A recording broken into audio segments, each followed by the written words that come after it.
మనం ఎంతగానో ప్రేమించి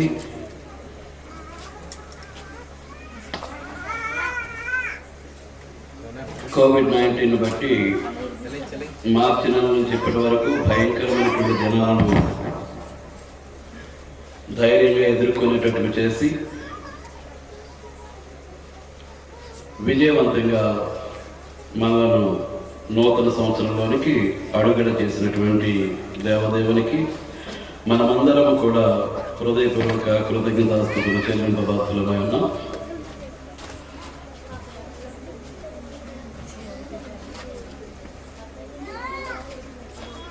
ఈ వార్షిక కృతజ్ఞత కూడికకు హాజరైనటువంటి సహోదరి సహోదరులకు, స్నేహితులకు, స్నేహితురాండ్రకు, యవనస్తులకు అందరికీ పేరు పేరున క్రీస్తునామంలో నా హృదయపూర్వక వందనాలు చెల్లిస్తూ ఉన్నానండి.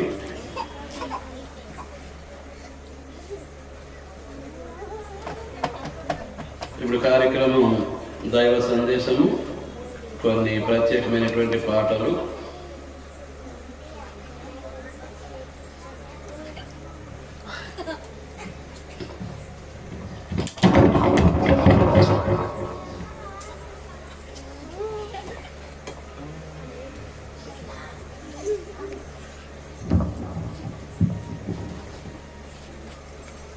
ముందుగా క్రీస్తునందు మన ప్రియ సహోదరి ఎన్ బుజ్జి గారు వచ్చి ఒక ప్రత్యేక గీతాన్ని ఆలపించవలసిందిగా ప్రభు పేట మనం చేస్తూ ఉన్నాను. 5వ అధ్యాయం 15వ వచనం నుంచి 21వ వచనం వరకు సహోదరులు చదివి వినిపించడం జరిగింది.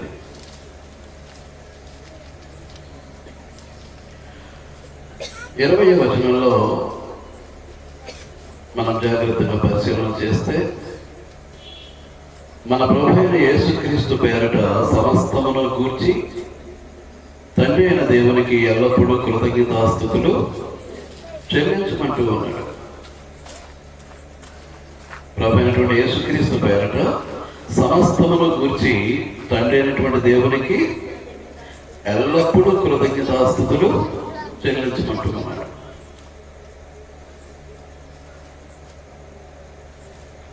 ఈ కృతజ్ఞత చెల్లించటము అనేటటువంటిది ఎలాంటి ఒక కార్యక్రమంతో తీరిపోయేది కాదు.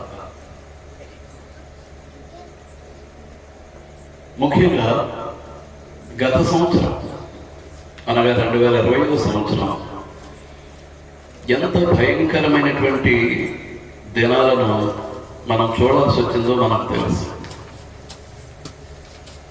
ఇప్పటికీ కూడా అదే భయంకరమైనటువంటి పరిస్థితులు కొనసాగుతూ ఉన్నాయి. ఇప్పటికి కూడా ఏ భయంకరమైనటువంటి పరిస్థితులు కొనసాగుతూ ఉన్నాయి. రమారమి 10 నెలల పాటు అట్టి స్థితిని దాటుకుంటూ దేవుడు తన మహాకృపను బట్టి మనల్ని నూతన సంవత్సరంలోనికి ప్రవేశింపచేయటం జరిగింది. నూతన సంవత్సరంలోనికి ప్రవేశించి 4 దినాలు కాచి కాపాడి 5వ దినం చరమాంకానికి మనం వస్తూ ఉన్నాం. చివరి గడియ మరి కొద్దిసేపట్లో 6వ దినంలోనికి మనం ప్రవేశించబోతున్నాం. మనం ఇంత క్షేమముగాను సురక్షితముగాను ఉన్నాము అంటే అది దేవుని యొక్క కృప, ఆయన యొక్క కనికరము మాత్రమే. ఆ సంగతిని మనం గుర్తించవలసినటువంటి అవసరత ఉంది. క్రీస్తు ప్రభువు పేరట సమస్తమును గురించి తండ్రి అయిన దేవునికి ఎల్లప్పుడూ కృతజ్ఞతాస్తుతులు చెల్లించమంటూ ఉన్నాడు. క్రీస్తు ప్రభువు పేరట అంటే ఆయన అధికారం చెప్పదు. పేరులో ఏముంది? అధికారం. ఏం చేద్దామంటే ఆయన మన ప్రధాన యాజకుడు. యేసుక్రీస్తు ఎవరండి? మన ప్రధాన యాజకుడు. క్రీస్తులోనికి బాప్తిసం పొందిన ప్రతి ఒక్కరూ యాజకుడు. క్రీస్తు ప్రభు యొక్క ప్రధాన యాజకత్వం కింద మనమందరం కూడా ఎవరు అన్నమాట? యాజకులమే. సువార్థికులు కాదు, సువార్థికులు మాత్రమే యాజకులు కాదు. ప్రతి క్రైస్తవుడు క్రైస్తవురాలు అందరూ కూడా ఎవరన్నమాట అండి? యాజకులే. ఎవరండి? యాజకులే. కనుక దేవుని యొక్క యాజకులుగా మనం చేయాల్సినటువంటి పని మనకు తెలుసు. పాత నిబంధన క్రిందికి వెళితే వారు దహన బలి, సమాధాన బలి, పాప పరిహారార్థ బలి, అపరాధ పరిహారార్థ బలి, నైవేద్యము, వీటి ద్వారా దేవునికి ఏం చేసేవారు? బలులు అర్పించేవారు. వాటిని వధించి వాటి యొక్క రక్తాన్ని దేవుని యొక్క సన్నిధిలో దేవుడు చెప్పినట్లుగా ప్రోక్షించి వాటి కళేబరాలను పట్టుకెళ్ళి దహన బలి పీఠం మీద పెట్టి దేవునికి ఏం చేసేవారు? దహన బలిగా అర్పించేటటువంటి వారు. మీకు అర్థమవుతుందా? అయితే ఇప్పుడు మనం అర్పించేది ఏంటి? ఇప్పుడు యాజకులుగా మన యాజక ధర్మాన్ని నిర్వర్తిస్తూ ఇప్పుడు మనం దేవునికి అర్పించేది ఏంటన్నమాట? నశించిపోయేటటువంటి వారి యొక్క ఆత్మ, నశించిపోయే వారి యొక్క ఆత్మ. మనం బాప్తిస్మం పొంది అనగా యాజకత్వాన్ని స్వీకరించి ఇప్పటికి ఎన్ని సంవత్సరాలు అయింది? ఎంతమందిని ప్రభు పాద సన్నిధికి మనం నడిపించగలిగాం? ఎంతమంది నశించిపోయే వారి యొక్క ఆత్మలను ప్రభువుకి అర్పించగలిగాం? ప్రతి ఒక్కరూ కూడా ఆలోచించుకోవాల్సినటువంటి అవసరత మన మీద ఉందండి. మనకు తెలుసు, రోమపత్రిక 15వ అధ్యాయం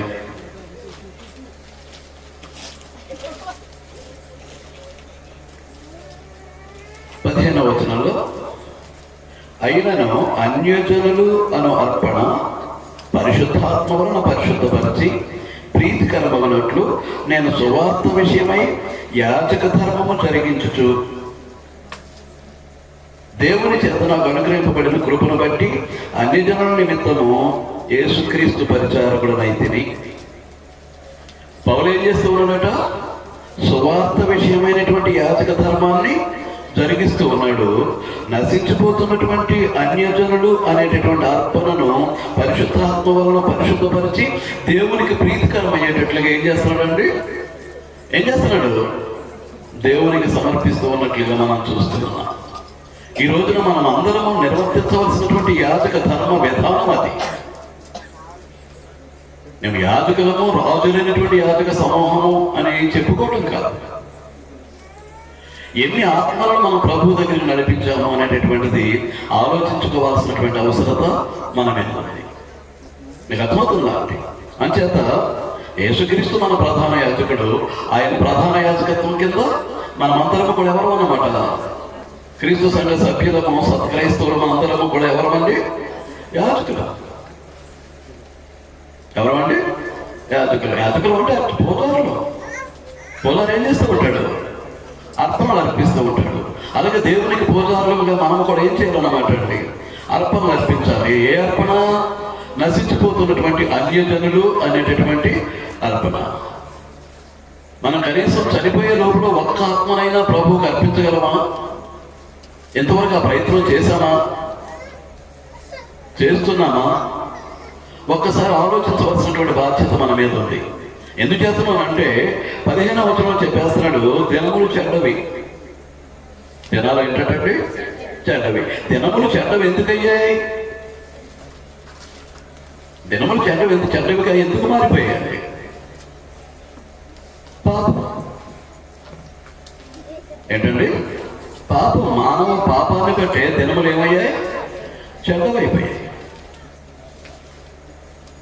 మానవునికి శ్రమ పెరిగింది, కష్టాలు పెరిగాయి. మీకు అర్థమవుతుందా? అందుచేత మానవ పాపమే దినములు చెడ్డవుగా మారిపోవడానికి మూల కారణం. కాబట్టి దేవుడిచ్చినటువంటి ఆయుష్కాలంలో సమయాన్ని పోనివ్వకుండా సద్వినియోగపరచుకోవాలని దేవుడు కోరుతూ ఉన్నాడు. మన ఉదయాన్ని చూశాం, ఆయన సంవత్సరాలకు మితి లేదు, ఆయన సంవత్సరాలకు అంతము లేదు. నిత్యతలు అంటే దేవుడు ఆచాంతరహితుడు, ఆయనకు ఆది కానీ అంతము కానీ లేదు. మనకైతే దేవుడు సృష్టించాడు కనుక మనకు ఆది ఉంది కానీ అంతాన్ని ఇవ్వలేదు. ఎప్పుడు వచ్చింది అంతం? దేవుని యొక్క ఆజ్ఞలు అతిక్రమించినప్పుడు. ఆజ్ఞాతిక్రమమే పాపము కనుక పాపాన్ని బట్టి ఏమొచ్చింది? జీవితానికి అంతము అనేది ఏర్పడింది. జీవితానికి అంతం ఏర్పడినప్పుడు ఏ పదం ఉద్భవించింది? ఆయుష్కాలము. మనం బ్రతుకున్నదే మన యొక్క ఆయుష్కాలం. చనిపోయేవనుకోండి, మన ఆయుష్కాలం ముగిసినట్టే. కనుక ఈ బ్రతుకున్న దినాల్లో, మన ఆయుష్కాలంలో మనం ఎలాంటి జాగ్రత్త తీసుకోవాలి? మన పాపాన్ని బట్టి దినములు చెడ్డవైపోయినప్పుడు ఈ చెడ్డ దినాల్లో మన యొక్క మనుగడ దేవునికి మహిమకరంగా కొనసాగాలి అని అంటే మనం ఎలాంటి నిర్ణయాలు చేయాలన్నమాట అండి. ముందు దేవుడిచ్చినటువంటి సమయాన్ని సద్వినియోగం చేసుకోవడం తెలియాలి. దేవుడిచ్చినటువంటి సమయాన్ని సద్వినియోగం చేసుకోవటం తెలియాలి. వృధాగా సమయాన్ని పోనివ్వకూడదండి, వ్యర్థంగా కాలాన్ని గడపకూడదండి. మీరు అర్థమవుతుంది? మన ఉదయాన్ని చూసినట్లుగా దినములు లెక్కించగలిగినటువంటి జ్ఞానం. ఎట్టి జ్ఞానం కావాలండి? దినములను లెక్కించగలిగినటువంటి జ్ఞానం. అది దైవ జ్ఞానంతో లెక్క. యాకోబు ఐగుప్తు ప్రవేశం చేసిన తర్వాత యోసేపు తీసుకెళ్లి ఫరో ఎదురు నిలవబెట్టినప్పుడు నువ్వు జీవించిన దినాలన్నీ సింపుల్గా అడిగేశాడు. ఎవరు? ఐగుప్తు రాజు అయినటువంటి ఫరో. నువ్వు జీవించిన కాలం అంతా యాకోబుని చాలా తేలిగ్గా అడిగేశాడు. దానికి యాకోబు చెప్పినటువంటి సమాధానం ఏంటి? నేను యాత్ర చేసినటువంటి దినములు 130, కానీ నేను జీవించిన దినములు మాత్రం బహు కొద్దిగాను దుఃఖ సహితంగాను ఉన్నాయి. కానీ నా పితరులు అయినటువంటి అబ్రహాము కానీ ఇస్సాకు కానీ యాత్ర జీవించినటువంటి దినములన్నీ నా దినములు కాలేదు అని చెప్పాడు. నా పితరులు యాత్ర చేసినటువంటి జీవించినటువంటి దినములన్నీ దినములు నేను జీవించినటువంటి దినములు కాలేదు. ఇది ఒక ఆవేదన, బాధ. మీరు దేవుని సన్నిధిలో ఎన్ని క్షణాలు గడుపుతారో, ఎన్ని నిమిషాలు గడుపుతారో, ఎన్ని గంటలు గడుపుతారో, ఎన్ని దినాలు గడుపుతారో, ఎన్ని వారాలు గడుపుతారో, ఎన్ని నెలలు గడుపుతారో, ఎన్ని సంవత్సరాలు గడుపుతారో, అవి దేవుని చేత లెక్కించబడుతూ ఉన్నాయి. కనుక ఆ దినములే మనం జీవించినటువంటి దినాలు.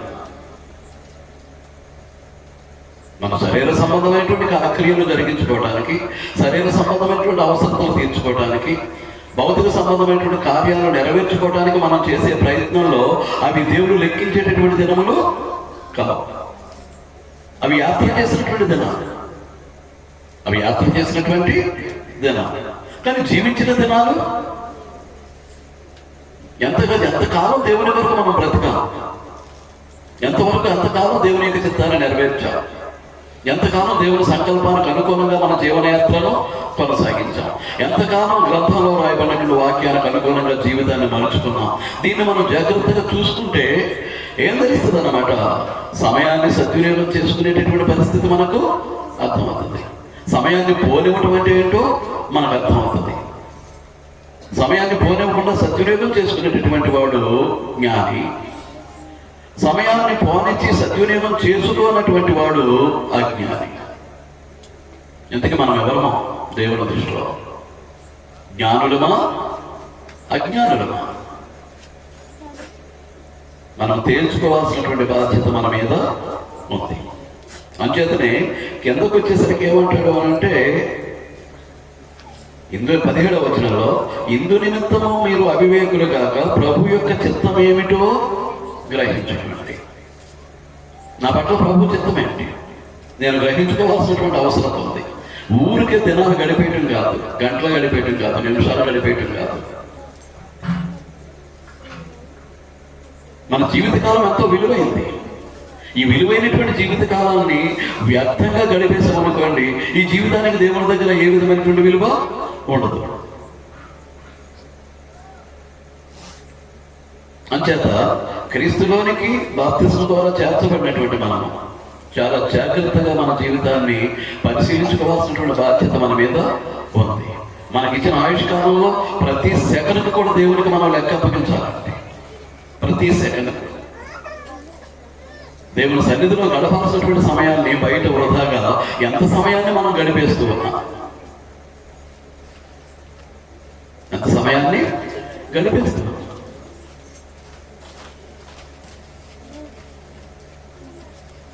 ఆలోచన చేయండి.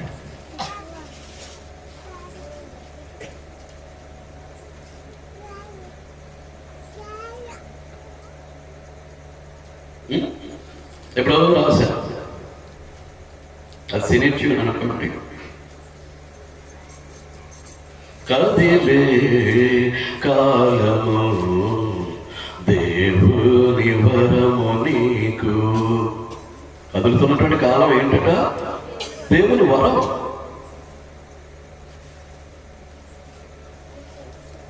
దేవుని వరం.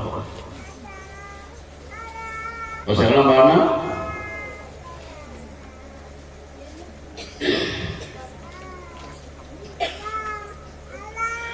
నా బదులు ఆయన పాడేస్తున్నాడు. కదిలే కాలము దేవుని వరము నీకు, నిలిచి చూడుము సత్యాన్ని వాక్యమందు. పోయే సమయము నీ బ్రతుకులోన మరి పొందలేవు నిజము. కదిలే కాలము దేవుని వరము నీకు. ఏంటది? దేవుని వరం. నిలిచి చూడు, ఈ సత్యాన్ని వాక్యంలో నీకు కనిపిస్తుంది.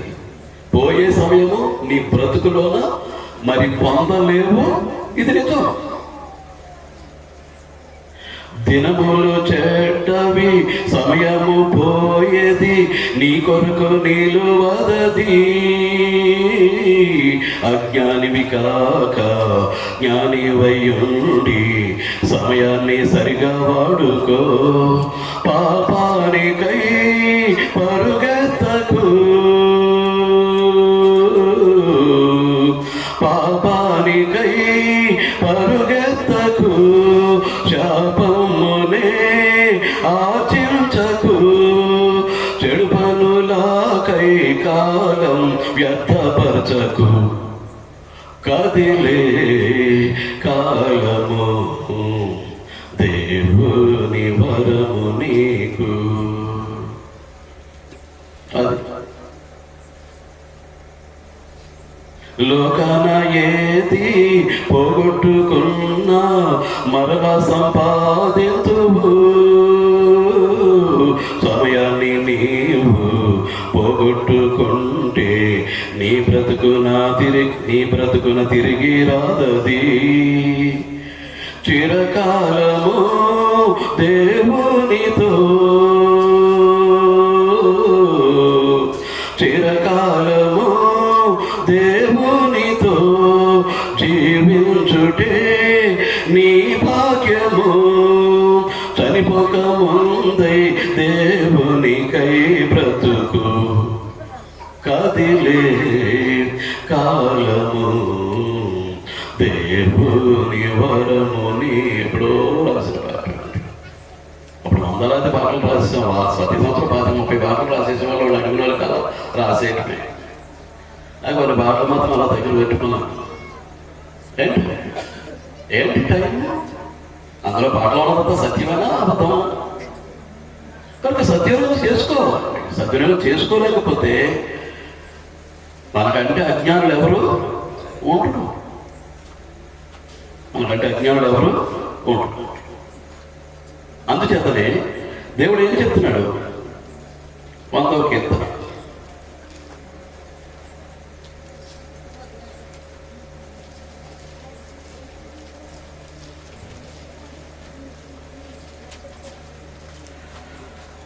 సమస్త దేశములారా యెహోవాకు ఉత్సాహధ్వని చేయుడి. ఏమంటున్నాడు? సమస్త దేశములారా యెహోవాకు ఉత్సాహధ్వని చేయుడి. ఈ సమస్త దేశములు ఎవరు సృష్టించారు? ఎవరు నిర్మించారు? దేవుడే. రమారమి 260 దేశాలు ఈ భూమి మీద ఉన్నాయి, చిన్న పెద్ద దేశాలు కలిపి. ఈ 260 దేశాలను నిర్మించిన వాడు ఎవరు అన్నమాట? దేవుడే. కానీ తాను నిర్మించినటువంటి దేశాలను ఆయన ఏం కోరుకుంటూ ఉన్నాడు? యెహోవాకు ఉత్సాహధ్వని చేయమని. యెహోవాకి ఏం చేయాలంటే ఉత్సాహధ్వని. డబ్బులు డోళ్ళతోటి కేకల అరుపులతో కాదు. ఆత్మ సంబంధమైనటువంటి జీవన విధానంలో మనం ఏం చేయాలన్నమాట?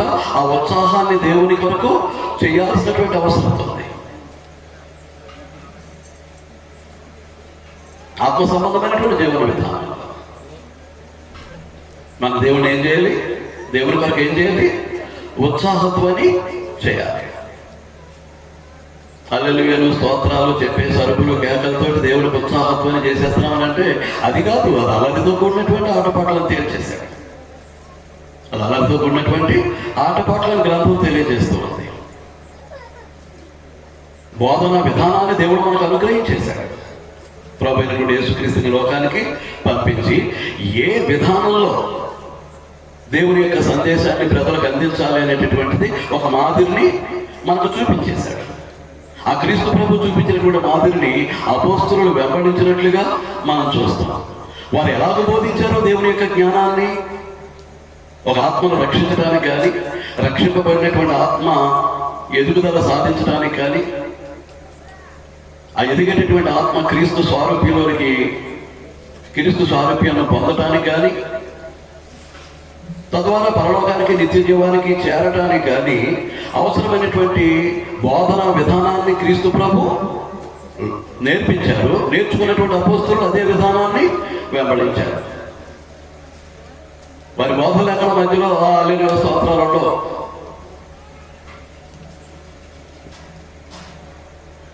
ఆమె చెప్పండి, ఇటువంటి సోదరుడు ఒక పాయింట్ చెప్పేయటం, చప్పట్లు కొట్టండి, ఇదో తెగులైపోయింది మధ్య పెద్ద జబ్బు. ఏదో పాయింట్ చెప్పడం చప్పట్లు కొట్టమంటాం, ఏదో పాయింట్ చెప్పడం ఆమె నానాలి హల్లెలూయా చెప్పండి. యేసుక్రీస్తు బోధన ఎక్కడుందండి?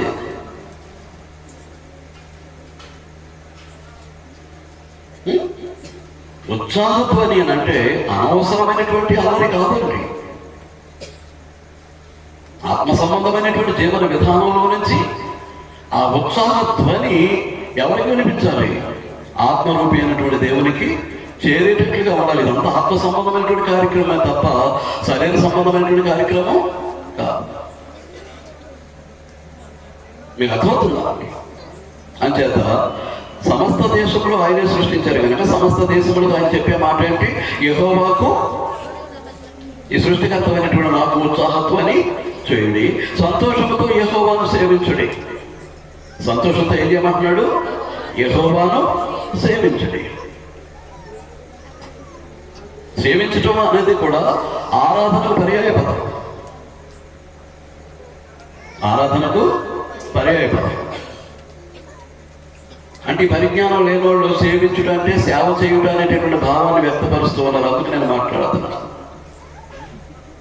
ఆరాధనకు గ్రీకులో 2 పదాలు వాడబడ్డాయి. ఒకటి ప్రొస్కునియో, 2 లాట్రియో. లాట్రియో అనే పదానికి ఏమొస్తుంది అన్నమాట? ఈ సేవించుడి అనేటటువంటి అర్థం వస్తుంది. లాట్రియో అనే పదానికి సేవించుడి అనేటటువంటి అర్థం వస్తుంది. సేవించడం అంటే ఏంటన్నమాట? పూర్ణాత్మతోటి, పూర్ణ హృదయంతోటి, పూర్ణ మనసుతోటి ఆయనను ఏం చేయటం? ఆరాధించటం, ఘనపరచటం, స్తుతించటం, స్తోత్రించటం, సేవించటం. ఈ సేవించుట అనేటటువంటి పాదం కూడా ఎక్కడికి వస్తుంది అన్నమాట అండి? ఆరాధన క్రిందికే వస్తుంది. దీన్ని డీప్గా కనుక మనం లోతుగా వెళితే చివరకు ఎలాంటి భావం వ్యక్తపరుస్తాడు అని అంటే, జీవితమే ఒక ఆరాధన. ఏదో ప్రభు దినాల ఆదివారం దేవుని సన్నిధిలో కూడుకుని ఒక 2 గంటలు చేసేటటువంటి ఆరాధన అదే ఆరాధన కాదు. ఈ సేవించుట అనేటటువంటి భావం లాటరీ అనేటువంటి పదంలోంచి మనం తీసుకొస్తే ఏం చెప్తాడు? Life it self is a worship. మన జీవితమే ఒక ఆరాధన. ఎక్కడ ఉన్నప్పటికీ, పని చేస్తున్నప్పటికీ, ఉద్యోగ ధర్మాన్ని చేస్తున్నప్పటికీ, ఆయా కార్యక్రమంలో పాలు పొందుతున్నప్పటికీ దేవునికి అనుకూలమైనటువంటి జీవితాన్ని మనం అనుసరించేటప్పుడు అప్పుడు మన జీవితం ఏమవుతుంది అన్నమాట? దేవునికి ఒక ఆరాధనగా మారిపోతుంది. అంచేత సంతోషముతో యెహోవాను సేవించుడి, ఉత్సాహగానం చేయించు ఆయన సన్నిధికి రండి. ఉత్సాహగానం ఈశ్వరోమంగా పాడటం కాదు. ఎలా పాడాలండి? ఎలా పాడాలి? ఉత్సాహంగా, ఆనందంతో, సంతోషంతో దేవుని గీతాలను ఆలపించవలసినటువంటి బాధ్యత మన మీద ఉంది. మీకు అర్థమవుతుందా? ఉత్సాహగానం చేయటం ఆయన సన్నిధికి రండి. ఎందుచేతను అంటే యెహోవాయే దేవుడు అని తెలుసుకోండి. మీకు తప్ప వేరొక దేవుడు లేడు అనేటటువంటిది పరిశుద్ధ గ్రంథం తెలిపేటటువంటి మాట.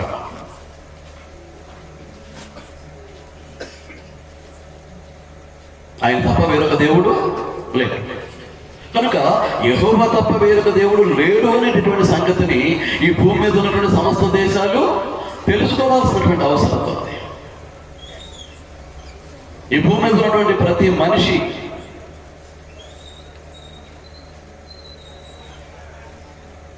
ఇప్పుడు ఇంచుమించుగా 800 కోట్లు 900 కోట్లు ఉన్నారు ప్రపంచ జనాభా. ఈ 900 కోట్ల ప్రజలందరూ కూడా ఏమని తెలుసుకోవాలి? యెహోవాయే దేవుడు.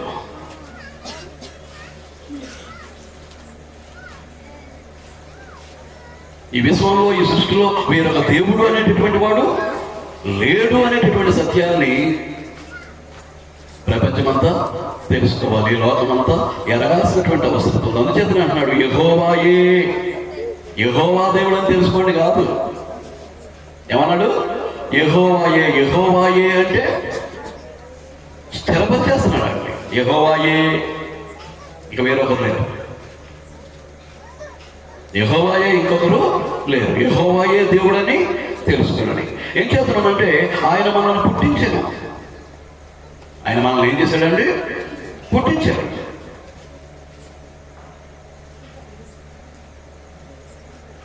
మన యొక్క జన్మకు అమ్మానాన్నల కారణం కాదు, కొంతవరకు సహకారులు అంతే. మరి మనకు మనంగా వచ్చేసామా? మనకు మనంగానూ రాదు. దేవుని యొక్క ఏర్పాటులో అమ్మా నాన్నలు ఎవరు? కొంతవరకు సహకారులు. వారి యొక్క సహజీవనాన్ని ఆధారం చేసుకుని దేవుడు ఏం చేశాడు? ఈ భూమి మీదకి మనలను పంపించాడు. లోకరక్షకుడు కూడా అదే తల్లి గర్భం నుండి భూమి మీద ఉద్భవించినట్లుగా మనం చూస్తాం. యేసుక్రీస్తు కూడా ఎలా వచ్చాడు? లోకరక్షకుడు అయినటువంటి యేసుక్రీస్తు కూడా అదే తల్లి గర్భంలో నుంచి ఈ భూమి మీద అవతరించాల్సి వచ్చింది. దీనికి అంతటికి మూల కారణం ఎవరు? దేవుడు. దీనికి అంతటికి మూల కారణం ఎవరండి? దేవుడు. అంచేత నా ఇష్టము, నేను ఏది అనుకుంటానో అదే చేస్తాను, నాకు అనుగుణంగా ఉంటేనే చేస్తాను, నాకు ఇష్టమైతేనే చేస్తాను, ఎలాంటి పదాలు ఉన్నాయి చూశారు, అవి దేవుడి యొక్క సన్నిధిలో కుదరవండి. దేవుడు చెప్పినట్లుగానే మన జీవితం ఉండాలి తప్ప మన ఇష్టానుసారమైనటువంటి నిర్ణయాలు, తీర్మానాలు చేయటానికి మనకు హక్కు కానీ అధికారము కానీ లేదు. మీకు అర్థమవుతుందా అండి? అంచేతనే కింద ఫుట్నోట్లు అక్కడ ఒకటేసి పుట్టించిన దగ్గర మనల్ని మనమే సృష్టించుకోలేదు అని కింద ఫుట్నోట్లు ఇచ్చాడు. మనమే సృష్టించుకోలేదు. మనమే సృష్టించుకునే పరిస్థితి కనుక ఉంటే గొడ్రాలు అనేటటువంటి పేరు భూమి మీద ఏర్పడదు. వ్యర్థత్వం అనేటటువంటిది, సంతానం ఏమి అనేటటువంటి ఆ సమస్య భూమి మీద ఉండడానికి అవకాశం ఉండదండి. ఎందుకు ఏర్పడుతుంది? అది బిడ్డలు ఇచ్చేవాడు దేవుడు కనుక. పుట్టించేవాడు దేవుడు గనక, తల్లి గర్భంలో ప్రవేశపెట్టేవాడు దేవుడు గనక, తల్లి గర్భంలో రూపుదిద్దేవాడు దేవుడు గనక, ఈ కార్యం అంతా ఎవరిది? దేవుడి యొక్క కార్యం. అంచేత ఏమంటున్నాడు? ఆయనే మనలను పుట్టించాను. ఆయన మనల్ని పుట్టించకంటే మనం ఎవరి వారం? ఆయన వారం. మాసాలు మోసుకన్నందుకు తల్లి, పెంచి పోషించి ప్రయోజకుడిగా చేసినందుకు తండ్రి ఏం చేస్తూ ఉంటారు? వాళ్ళ యొక్క ఇష్టాన్ని పిల్లల మీద రుద్ది పిల్లల మీద అజమాయిషీ చేయడానికి ప్రయత్నం, అధికారం చెలాయించడానికి ప్రయత్నం చేస్తారు. రెండో కారణాలు ఆమె నవమాసాలు మోసింది. ఈయన ఏం చేశాడు? పెంచి పోషించి చదివించి ప్రయోజకుడిగా తీర్చిదిద్దారు. ఈ కొంత ప్రయత్నానికే ఏం చేస్తామండి? పిల్లల మీద ఊరికి అధికారాన్ని చెలాయించడానికి ప్రయత్నం చేస్తాం. మరి తల్లి గర్భంలో ప్రవేశపెట్టి తల్లి గర్భంలో రూపొందించి కాలం సంపూర్ణమైనప్పుడు సులువైనటువంటి కాపునిచ్చి ప్రస్తుత కార్యక్రమాలు జరిగించి ఈ భూమి మీద సజీవునిగా పడేసి అప్పుడు ఎదగటానికి పెరగటానికి కావాల్సినటువంటి ఏర్పాటు అంతా చేసినటువంటి దేవునికి మన మీద ఎంత అధికారం ఉంటుంది అంటారు? ఎంత అధికారం ఉంటుందండి? ఇది మనం ఆలోచించవలసినటువంటి అవసరం ఉంది. ఆయనే మనల్ని పుట్టించాను, మనము ఆయన వారము, మనము ఆయన ప్రజలము. మనం ఎవరమండి? ఆయన ప్రజలు. ఆయన మేపేటటువంటి గొర్రెలు, ఆయన మేపేటటువంటి గొర్రెలు. యెహోవా నా కాపరి, యెహోవా నా కాపరి. గొర్రె యొక్క స్వభావం ఏంటి? కాపరి ముందెళ్తూ ఉంటాడు, గొర్రెలు ఏం చేస్తూ ఉంటాయి? అతన్ని వెంబడిస్తూ ఉంటాయి. మనము దేవుడు మేపేటటువంటి గొర్రెలము అంటే మన సృష్టికర్త అయినటువంటి దేవుడిని మనం ఏం చేయాలన్నమాట? ఆ భౌతికంగా ఉన్నటువంటి గొర్రెలు ఎలాగైతే కాపరిని వెంబడిస్తూ ఉంటాయో ఆ లక్షణం మేకకుండదండి. కాపరిని వెంబడించేటటువంటి లక్షణం మేకకుండదు. దేనికి ఉంటుంది? ఒక గొర్రెకి మాత్రమే ఉంటుంది. యెహోవా మన కాపరి అన్నప్పుడు ఏం జరుగుతుంది అన్నమాట? గొర్రెలన్నీ కాపరిని ఎలాగో వెంబడిస్తాయో మన కాపరి అయినటువంటి దేవుడిని మనం కూడా ఏం చేయాలన్నమాట? వెంబడించవలసినటువంటి వారమై ఉన్నాం. ఆయన చెప్పినట్లుగా నడుచుకోవాల్సినటువంటి వారమై ఉన్నాం. ఒక్క మాట విషయంలో కూడా ఆయనకు వ్యతిరేకమైంది ఏది కూడా మనలో కనిపించకూడదు. ఒక మాట కూడా మనలో ఏది కనిపించకూడదు. మీకు అర్థమవుతుందా? కనుక మనం ఆయన ప్రజలము, ఆయన మనల్ని పుట్టించాడు కనుక మనం ఆయన వారము, ఆయన మేపేటటువంటి గొర్రెలు. అందుచేత కృతజ్ఞతార్పణలు చెల్లించుచు ఆయన గుమ్మములలో ప్రవేశించుడి, కీర్తనలు పాడుచు ఆయన ఆవరణములలో ప్రవేశించుడు. మనం అదే చేస్తున్నాం. మరి ఎంతవరకు హృదయపూర్వకంగా మనపూర్వకంగా మనం ఈ కార్యక్రమాన్ని జరిగిస్తున్నాం అనేది మీరు ఎంత హృదయపూర్వకంగా చేస్తున్నారో నాకు తెలియదు, ఎంత మనపూర్వకంగా చేస్తున్నారో నాకు తెలియదు. కానీ ఎలా జరగాలి ఈ కార్యక్రమం? హృదయపూర్వకంగానూ మనపూర్వకంగానూ జరగాల్సినటువంటి కార్యక్రమం. కృతజ్ఞత అర్పణలు అర్పించుచు చెల్లించుచు ఆయన గుమ్మములలో ప్రవేశించుడి, కీర్తనలు పాడుచు ఆయన ఆవరణములలో ప్రవేశించుడి, ఆయనను స్తుతించుడి, ఆయన నామమును ఘనపరచుడి. ఇది మన విధి. దేవుని యొక్క పిల్లలముగా, దేవునికి చెందినటువంటి వారముగా, ఆయన మేపేటటువంటి గొర్రెలముగా ఈ భూమి మీద ఉన్నటువంటి మనుషులందరి యొక్క విధి ఇది. ప్రపంచంలో ఉన్నటువంటి సమస్త దేశాలలో ఉన్నటువంటి ప్రజలందరూ చేయాల్సినటువంటి బాధ్యత ఇది. దేవుని పట్ల జరిగించాల్సినటువంటి బాధ్యత. ఇటు గొప్ప భాగ్యం ఎవరి ద్వారా మనకు లభించింది? ప్రభు అయినటువంటి యేసుక్రీస్తు ద్వారా. ఎలా లభించిందండి? ప్రభు అయినటువంటి యేసుక్రీస్తు ద్వారా.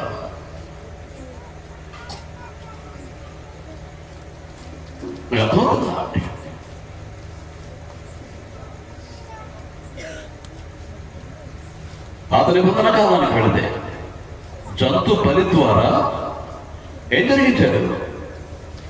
మానవుల యొక్క పాపానికి ప్రాయశ్చిత్తం చేయటం జరిగింది. పాత నిబంధన కదా జంతు బలి ద్వారా మానవ పాపానికి ప్రాయశ్చిత్తం చేయటం జరిగిందండి. కానీ ఆ జంతు బలులన్నీ కూడా ఎక్కడ ఆగిపోయాయి? క్రీస్తు యొక్క శిలువ బలితోటి ఆగిపోయాయి. జంతు బలి వల్ల ప్రాయశ్చిత్తమే తప్ప పాప క్షమాపణ లేదు, పాపం నుండి విడుదల లేదు, పాప విమోచన లేదు. ఇలాంటి పరిస్థితుల్లో క్రీస్తు యొక్క బలి ద్వారా, దేవుని యొక్క అనాథ సంకల్పాన్ని బట్టి క్రీస్తు యొక్క బలి ద్వారా మనకి ఇటు భాగ్యాన్ని మనకు అనుగ్రహించారు. ఇటు భాగ్యాన్ని దేవుడు మనకు అనుగ్రహించారు. ఇక్కడ ఆపుదాం, కొన్ని ప్రత్యేకమైనటువంటి గీతాలు చూద్దాం, విందాం.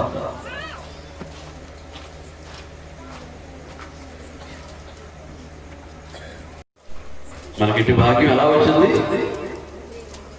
ఇటు భాగ్యం ఎలా వచ్చిందండి? యేసుక్రీస్తు ప్రభువు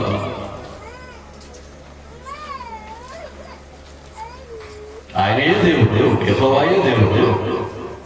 ఆయన మనల్ని పుట్టించాడు, మనం ఆయన వాయము. మనం ఎవరో ఆయన వాయము, మనం ఆయన ప్రజలము, ఆయన మేపేటటువంటి గొర్రెలము. మనం దేవుని వారిగా ఉండటానికి కావలసినటువంటి ఆశీర్వాదం మనకు ఎవరి ద్వారా లభించింది? ప్రభు అయినటువంటి యేసుక్రీస్తు ద్వారా. చూడండి, లోక సువార్త 2వ అధ్యాయం. యేసుక్రీస్తు యొక్క జన్మ సందర్భంలో ఒక దూత వచ్చి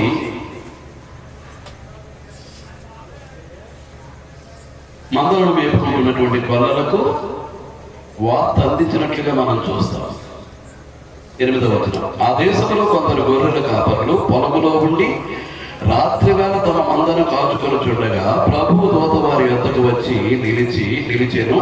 ప్రభువు మహిమ వారి చుట్టూ ప్రకాశించినందున వారు మిక్కిలి భయపడిరి. అయితే ఆ దూత, భయపడకుడి, ఇదిగో ప్రజలందరికీ కలుగబో మహా సంతోషకరమైన సువార్తమానము నేను మీకు తెలియజేయుచున్నాను. దావీదు పట్టణమందు నేడు రక్షకుడు మీ కొరకు పుట్టి ఉన్నాడు. ఈయన ప్రభు అయిన క్రీస్తు. ఆయన ఎవరటండి? ప్రభు అయినటువంటి క్రీస్తు. క్రీస్తు జనన వృత్తాంతం అంతా కూడా ఆ దేవదూత ఏం చేస్తున్నారు? దేవదూత ఏం చేస్తున్నాడు? పట్టుకొచ్చి గొర్రెలకు ప్రకటన చేస్తూ ఉన్నాడు. సాధారణంగా మనం జాగ్రత్తగా ఆలోచన చేస్తే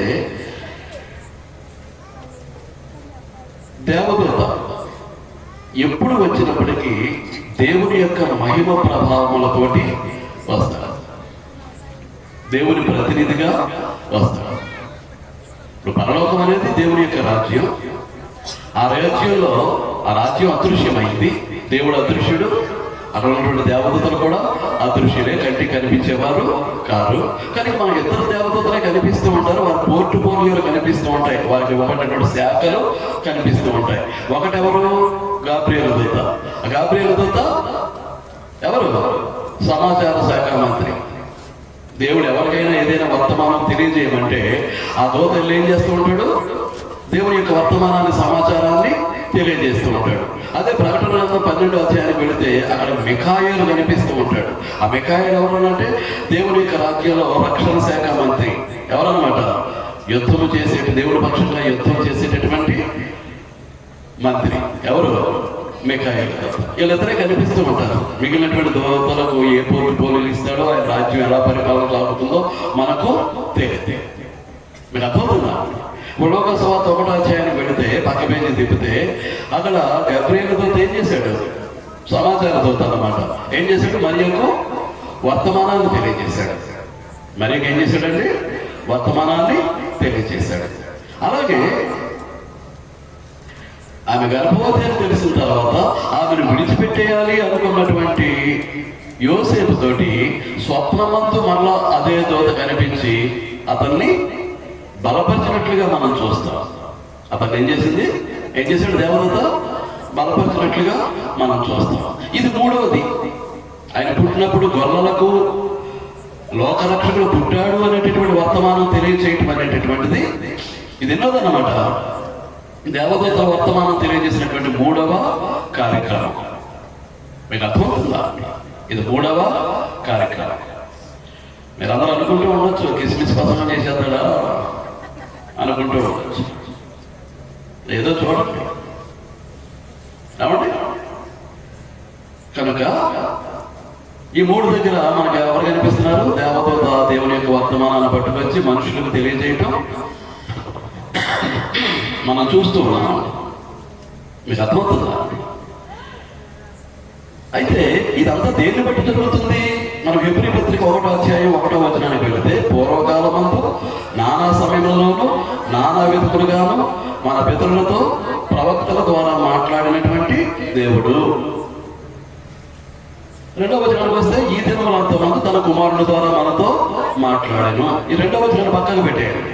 మొదటి వచనం ఏంటి? పూర్వకాలమందు నానా సమయంలో నానా విధములుగా మన పితరులతో ప్రవక్తల ద్వారా మాట్లాడినటువంటి దేవుడు. నానా సమయంలో నానా విధాలుగా అనేటటువంటి పదాల కిందకి వస్తే ఇదొక విధానం. ఏది?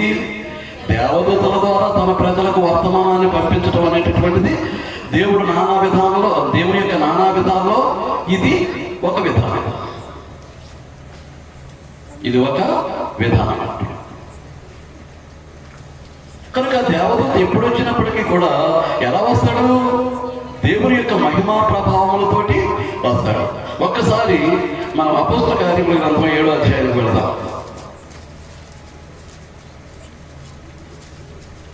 అపోస్తల కార్యములు 7వ అధ్యాయం.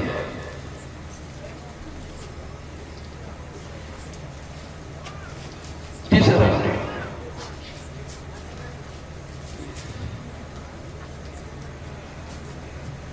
ఐగుప్తు దేశంలో 40 సంవత్సరాల పాటు మోషే ఫరో రాజు యొక్క కుమార్తె యొక్క కుమారుడిగా పెరిగాడు. ఎలా పెరిగాడండి? ఫరో రాజు యొక్క కుమార్తె యొక్క కుమారుడిగా పెరిగాడు. నైల్ నదిలో జమ్ము పెట్టిలో దొరికినటువంటి బిడ్డను తీసుకెళ్ళి ఆమె ముందు తల్లి చేత పెంపారు చేసింది. పాలు పెట్టిన తర్వాత తీసుకెళ్ళి అంతఃపురంలో పెంచింది. ఎంతకాలం, ఎంత వయసు వచ్చేంత వరకు? 40 సంవత్సరాలు. ఆ తర్వాత ఏం చేశాడు? తన స్వప్నతలు ఎవరో తెలుసుకొని ప్రజలను చూడటానికి వెళుతూ ఉంటే ఒక ఐగుప్తీయుడు ఒక ఇశ్రాయేలు తోటి తగ్గవాడుతూ ఉంటే ఐగుప్తీయుడు చంపి ఏం చేశాడు? ఇసుకలో పాతి పెట్టినట్లుగా మనం చూస్తాం. చూడండి 7వ అధ్యాయం 25వ వచనం నుంచి, తన ద్వారా తన సహోదరులకు దేవుడు రక్షణ దయచేయుచున్న సంగతి వారు గ్రహింతురని అతడు తలంచను గాని వారు గ్రహింపరాయి. ఏం చేత 24వ వచనం చూస్తే, అప్పుడు వారిలో ఒకడు అన్యాయం అనుభవించుట అతను చూచి వారిని రక్షించి బాధపడిన వారి పక్షము ఐగుప్తిని చంపి ప్రతీకారము చేశాడు కానీ వాళ్ళు ఏం చేయలేదండి, గ్రహించుకోలేదు. మరునాడు ఇద్దరు పోట్లాడుకొని చూడగా అతడు వారిని చూచి, అయ్యలారా మీరు సహోదరులు, మీరు ఎందుకు ఒకరికొకడు అన్యాయం చేసుకుంటున్నారని చెప్పి వారిని సమాధానపరిచి చూచాను. అయితే తన పొరుగు వారికి అన్యాయం చేసిన వాడు మా మీద అధికారిగాను తీర్పరిగాను నేను నియమించిన వాడు ఎవడు అని ప్రశ్నించాడు. అది అబద్ధుడు పారిపోయాడు. ఎక్కడ పారిపోయాడు? నేను ఐగుప్తిని చంపేశాను అనే సంగతి ప్రజలకు తెలిసిపోయిందని చెప్పేసి ఏం చేశాడు? మిద్యాను దేశానికి పారిపోయాడు. అక్కడ రఘువీయుడు అనేటటువంటి ఇత్రో, అతని గొర్రెల మందను కాస్త అక్కడ అతను యాజకుడు. అతను ఎవరండి? మిద్యాను దేశంలో యాజకుడు. ఆ యాజకుని యొక్క గొర్రెల మందను కాస్తూ అతని యొక్క కుమార్తెను పెళ్లి చేసుకుని అక్కడ జీవిస్తూ ఉన్నాడు. ఆ మందను కాసేటప్పుడు ఏం జరిగింది? చూడండి 30వ వచనం. 40 ఏళ్ళు అయిన పిమ్మట సేనాయి పర్వతారణ్యమందు ఒక పొదలో అగ్ని జ్వాలలలో ఒక దేవదూత అతనికి అడ్డుపడాడు. మనం అక్కడ ఏమని చూస్తాం? మండుతూ ఉంది పొద కాలిపోవట్లేదు. ఇదేంటో చూద్దామని వెళ్ళబోయేది దగ్గరికి. నువ్వు నిలుచున్నటువంటి స్థలం పరిశుద్ధ స్థలం కాబట్టి నీ కాళ్ళ నుంచి చెప్పులు విప్పేయమని చెప్పాడు. విప్పేసిన తర్వాత ఏం చెప్తున్నాడు? నేను నీ పితరుల దేవుడను, అబ్రహాము దేవుడను, ఇస్సాకు దేవుడను, యాకోబు దేవుడను అని దేవుడే మాట్లాడినట్టుగా మనకు నిర్గమకాండం 3వ అధ్యాయంలో కనిపిస్తుంది. అదే విషయాన్ని ఇక్కడ మాట్లాడుతున్నాడు. 31వ వచనం నుంచి, మోషే చూసి ఆ దర్శనమునకు ఆశ్చర్యపడి దానిని నిదానించి చూచుటకు దగ్గరకు రాగా, నేను నీ పితరుల దేవుడను, అబ్రహాము, ఇస్సాకు, యాకోబుల దేవుడను అని ప్రభు వాక్కు వినపడేది. ఇందుకే అక్కడ మోషేతో మాట్లాడింది ఎవరు? ఏమని చెప్తున్నాడు? నేను నీ పితరుల దేవుడను, అబ్రహాము, ఇస్సాకు, యాకోబుల దేవుడను అన్నాడు. కానీ మాట్లాడేది ఎవరు? దేవదూత. చూడండి 35వ వచనం, అధికారిగాను తీర్పునిగాను నిన్ను నియమించిన వాడు ఎవడని వారు నిరాకరించిన ఈ మోషేను అతని పొదలో కనబడిన దేవదూత ద్వారా అతని అధికారిగాను విమోచనగాను నియమించారు. అంటే దేవదూత ఏ ప్రభావంతో వస్తాడన్నమాట. దేవదూత ఏ ప్రభావంతో వస్తాడండి? ఏ ప్రభావంతో వస్తాడు? దేవుని ప్రభావంతోటే వస్తాడు అనేటటువంటి వాస్తవాన్ని మనం గ్రహించుకోవాల్సినటువంటి అవసరత ఉంది. అలాగే సేనాయి పర్వతం మీద కూడా ధర్మశాస్త్రాన్ని ఇచ్చింది ఎవరన్నమాట? దేవదూతే. మీకు అర్థమవుతుందా? సేనాయి పర్వతం మీద కూడా ధర్మశాస్త్రాన్ని ఇచ్చింది ఎవరన్నమాట? ఎవరండి? దేవదూత. ఇదిగో చూడండి 38వ వచనం, అదే 38వ వచనం. సేనాయి పర్వతం మీద తనతో మాట్లాడిన దేవదూతతోనూ మన పితరులతోనూ అరణ్యములోని సంఘమందు మనకిచ్చుటకు జీవవాక్యములను తీసుకున్నవాడు ఇతడే. అంటే దేవుడి ద్వారా ధర్మశాస్త్రాన్ని తీసుకున్నది ఎవరన్నమాట? ఎవరు? దేవదూత ద్వారా ధర్మశాస్త్రాన్ని తీసుకున్నాడు. కానీ అక్కడ ఉన్నటువంటి సేనాయి పర్వతం అంతా మహిమ మేఘంతో నిండిపోయినది. సీన్ చూడటానికే భయంకరంగా భయం కొలిపేదిగా ఉంది. కానీ అక్కడ మాట్లాడింది ఎవరు? దేవదూత, దేవుడు కాదు. ఎవరండి? దేవదూత. అదే విషయాన్ని గలతీ పత్రికలో పౌలు స్థిరపరిచేస్తాడు. చూడండి, గలతీ పత్రిక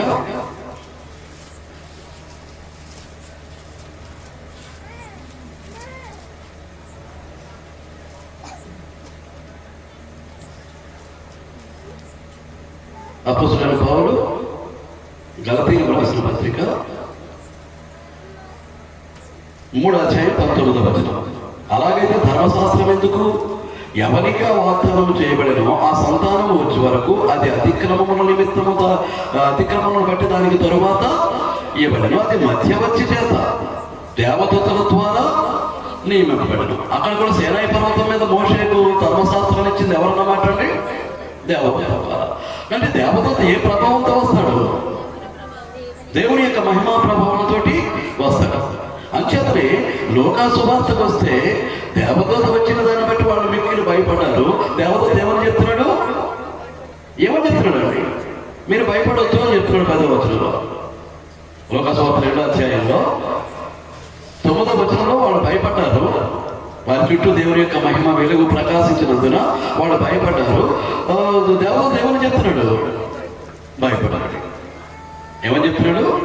భయపడాలి. అందుచేత ఇక్కడ మనం గ్రహించుకోవాల్సింది ఏంటి అని అంటే, దేవదూతలు కొంతవరకే ఏం చేశాడు? దేవుని యొక్క వర్తమానాన్ని దేవుని ప్రజలకు తెలియజేశారు. ఇప్పుడు కుదురుతుందా అంటే ఇప్పుడు కుదరదు. మీకు అర్థమవుతుందా? ఇప్పుడు ఆ భాగ్యాన్ని దేవదూతలు కోల్పోయారు. చూడండి, అపోస్తలుల కార్యముల గ్రంథమే 10వ అధ్యాయం.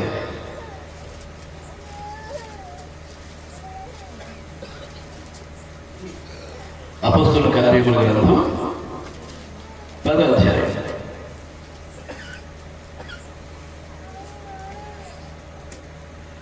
కొర్నేలి ప్రార్థన చేసుకుంటూ ఉన్నాడు. పగలించుమించు 3 గంటల వేళ. 3వ వచనం, 10వ అధ్యాయం 3వ వచనం. దేవుని దేవత అతని అంతటి వచ్చి కొర్నేలి అని పిలుచుట దర్శనమందు తేటగా అతనికి కనిపించాను. అతడు దూత వైపు తేరు చూచి భయపడి ప్రభువా ఏమని అడిగారు. ఆ దేవదూత నీ ప్రార్థనలను నీ ధర్మకార్యములను దేవుని సన్నిధికి జ్ఞాపకార్థముగా చేరినవి. ఇప్పుడు నీవు యొప్పేకు మనుషులను పంపి పేతులను మారు పేరు గల సీమోనును పిలిపింపము. అతడు సముద్రపు ధరలను సీమోను చర్మకారుని అంటూ దిగి ఉన్నాడు అని అతనికి చెప్పాను. అతను ఏం చేస్తాడు? నువ్వు రక్షింపబడటానికి అవసరమైనటువంటి సంగతులన్నీ అతను నీకు బోధిస్తాడు. ఇప్పుడు నీ ధర్మకార్యాలు నీ ప్రాంతంలో నీ జ్ఞాపకార్థంగా దేవుడి సన్నిధికి చేరిపోయాయి అని చెప్పిన వాడు ఎవరు చెప్పారండి? దేవదూత చెప్పాడు. ఇప్పుడు దేవదూత చెప్పిన తర్వాత ఇప్పుడు ఆ రక్షణ సువార్త కూడా ఎవరు ప్రకటించవచ్చు? ప్రకటించవచ్చండి? దేవదూత ప్రకటించవచ్చు. కానీ ఇప్పుడు దేవదూత ప్రకటించడానికి వీళ్ళే వారికి ఇవ్వబడినటువంటి అధికారం దేవదూతలు కోల్పోయాయి. ఎవరికి ఇవ్వబడింది? అపోస్తలులకు ఇవ్వబడింది. ఎవరికి ఇవ్వబడింది? అపోస్తలులకు ఇవ్వబడింది. అపోస్తలులకు ఇవ్వబడింది కాబట్టి ఎవరిని పిలిపించమంటున్నాడు? యొప్పేకు మనుషులను పంపి సముద్రపు దగ్గర ఉన్నటువంటి ఒక చర్మకారుని ఇంట్లో ఎవరున్నారు? పేతురు అనబడినటువంటి సీమోను అక్కడ ఉన్నాడు. అతన్ని పిలిపించుకుంటే నీవు, నీ కుటుంబము, నీ స్నేహితులు అందరూ రక్షింపబడడానికి కావాల్సినటువంటి రక్షణ వర్తమానాన్ని ఎవరు అందిస్తారండి? పేతురు అందిస్తాడు. మరి దేవత ప్రకటించకూడదా? ఇప్పటిదాకా మనం చూసాం కదా, కన్యమరియకు తన గర్భము ధరించి కుమారునికి జన్మనిస్తుంది అనేటటువంటి సంగతి తెలిపినవాడు దేవదూత. ఆమె ప్రధానం మాత్రం అయ్యి ఇంకా వివాహం కాకుండా ఉన్నటువంటి పరిస్థితుల్లో యోసేపు తన భార్యగా ప్రదానం చేయబడినటువంటి మరియను విడిచిపెట్టేయడానికి ప్రయత్నం చేస్తూ ఉన్నప్పుడు మరలా దేవదూత తనకి స్వప్నం అని కనిపించి అతను బలపరిచాడు. అది దేవుని కార్యం, దేవుని వల్ల జరిగింది. ఆమెను చేరదీయడానికి నువ్వు వెనుకాడవద్దని చెప్పింది దేవదూత. మరి ఇక్కడ గొల్లలకు చెప్పింది కూడా ఎవరన్నమాట అండి? దేవదూతే. మరి ఇదే పనిలో ఇప్పుడు కూడా దేవదూత సువార్త ప్రకటించవచ్చు కదా. దేవదూత సువార్త ప్రకటించవచ్చు కదా అండి. ప్రకటించవచ్చా లేదా అండి? ప్రకటించవచ్చు. కానీ ఎందుకు ప్రకటన జరగట్లేదు? ఆ ప్రకటన భారాన్ని దేవుడు ఎవరికి అప్పగించేశాడు? యేసుక్రీస్తు వెళుతూ మీరు గొప్ప ఆజ్ఞ ఇస్తూ మీరు సర్వలోకానికి వెళ్ళండి, సర్వ సృష్టికి సువార్తను ప్రకటించండి, సమస్త జనులను నా శిష్యులుగా చేయండి. అంగీకరించిన వారికి తండ్రి యొక్క కుమారుని యొక్క పరిశుద్ధాత్మ యొక్క నామములోనికి వారికి బాప్తిస్మం ఇవ్వండి. ఈ గొప్ప ఆజ్ఞ ఎవరికి ఇచ్చాడు దేవుడు? యేసుక్రీస్తు ద్వారా శిష్యుడికి ఇచ్చాడు. శిష్యుడికి ఇచ్చినటువంటి ఆజ్ఞను మళ్ళా దేవదూతలకు ఇచ్చేటటువంటి వాడు కాదు. ఇప్పుడు శిష్యుడు అంటే ఎవరన్నమాట? సంఘము. శిష్యుడు అంటే ఎవరండి? చేతి సహాయం లేకుండా తీయబడినటువంటి చిన్న రాయి. దానియేలు ప్రవచనం ప్రకారం ఆ చిన్న రాయి ఏంటన్నమాట? 12 మంది శిష్యులు. ఆ చిన్న సంఘములోనికి ఆ తర్వాత పేతురు ప్రసంగం ద్వారా ఎంతమంది చేర్చబడ్డారు? 3000 మంది చేర్చబడినట్లుగా అపోస్తలుల కార్యం 2వ అధ్యాయంలో చూస్తున్నాం. ఇప్పుడు ప్రకటించే బాధ్యత ఎవరిదన్నమాట? ఎవరిదండి? సంఘాన్ని. ఈ భూమి మీద ప్రకటించడమే కాదు, పరలోకంలో కూడా దేవుని యొక్క జ్ఞానాన్ని ప్రకటన చేయాలి అంటే ఈ సంఘమే వెళ్ళి పరలోకంలో ప్రకటన చేయాలి తప్ప పరలోకంలో ఇది నా జ్ఞానం బట్టి నేనే ప్రకటిస్తానంటానికి దేవునికి అధికారం లేదు. ఈ జ్ఞానాన్ని భూమి మీదకు పట్టుకెళ్ళిన వాడిని నేను ప్రకటిస్తాను అనడానికి యేసుక్రీస్తుకి అధికారం లేదు. జ్ఞానం ఇచ్చినటువంటి దేవునికి అధికారం లేదు. ఈ భూమి మీదకు తెచ్చి అపోస్తలులకు నేర్పించినటువంటి క్రీస్తుకు అధికారం లేనప్పుడు దేవతలకు ఎక్కడి నుంచి వస్తుందని సువార్త ప్రకటించడానికి అధికారం? ఇది పొలవం అని చెప్పేస్తుంటే ఇది సొంతంగా చెప్పేస్తాను అనుకుంటున్నారేమో. చూడండి, ఎఫెసీయులకు రాసిన పత్రిక